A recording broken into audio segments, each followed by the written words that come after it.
Union budget 2026-27માં નાણામંત્રીએ textile સેક્ટરને લઈને જે મહત્વની જાહેરાત કરી છે, અહીંયા ખાસ કરીને આ સેક્ટર માટે કોમ્પ્રિહેન્સિવ ઇન્ટિગ્રેટેડ પ્રોગ્રામની જાહેરાત કરી છે અને જે અંતર્ગત સ્વાવલંબી ઇન્ફ્રાસ્ટ્રક્ચરમાં ઓવરઓલ મોડર્નાઇઝેશન જે છે આ સેક્ટરમાં આવે, એક્સપોર્ટને બૂસ્ટ મળે, એ બધા અહીંયાથી હેતુ બનતા જોઈ રહ્યા છે. જે ટેક્સટાઇલની જાહેરાત થઈ છે. હવે 5 સબ્સમાં જે છે આ અનાઉન્સમેન્ટ અને જ્યાંથી ખાસ કરીને કરવામાં આવ્યું છે ઇન્ટિગ્રેટેડ પ્રોગ્રામ કોમ્પોનન્ટ્સ જે છે.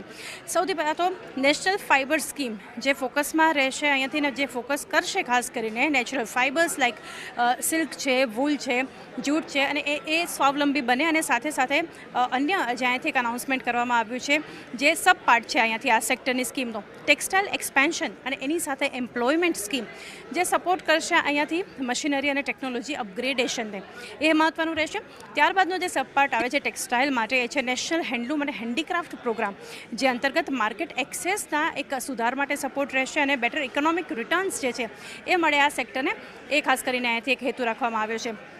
સાથે ટેક્સ્ટ ઇકો ઇનિશિયેટિવ જે પ્રમોટ કરશે અહીંયાથી ગ્લોબલી કોમ્પિટિટિવ જે એક સ્પર્ધાત્મક એક વાતાવરણ છે એ સસ્ટેન મેન્યુફેક્ચરિંગને અહીંયાથી સસ્ટેનેબલ વધારે રાખે, એના માટે આ એક અહીંયાથી સપોર્ટ કરતું દેખાશે. અને સમર્થ 2.0 જે અંતર્ગત આ સ્કીમ અંતર્ગત અહીંયાથી એક અપગ્રેડેડ સ્કિલિંગ પ્રોગ્રામ જે છે, ઇકોસિસ્ટમ જે છે એ કોલેબરેટ કરશે ઇન્ડસ્ટ્રી અને જે એકેડમી છે એના વચ્ચે કોલેબરેશન માટે થઈ અને ખાસ કરીને સમર્થ 2.0 જે છે એ રાખવામાં આવ્યું છે. ઓવરઓલ એક્સપોર્ટ અને કસ્ટમ રિલીફ પણ અહીંથી જાહેરાત કરવામાં આવી છે અને સાથે એક્સટેન્ડેડ એક્સપોર્ટ ટાઈમલાઇન્સ પણ જે છે એક અનાઉન્સ કરવામાં આવી છે અને છેલ્લે PLI સ્કીમ એક્સટેન્શન જે છે એ પણ જાહેર કરવામાં આવી છે. તો ઓવરઓલ ટેક્સટાઇલ સેક્ટરને જે બૂસ્ટ મળે એમાં એક એક્સપાયર એને અહીંયાથી પૂરી જાહેરાત કરવામાં આવી છે.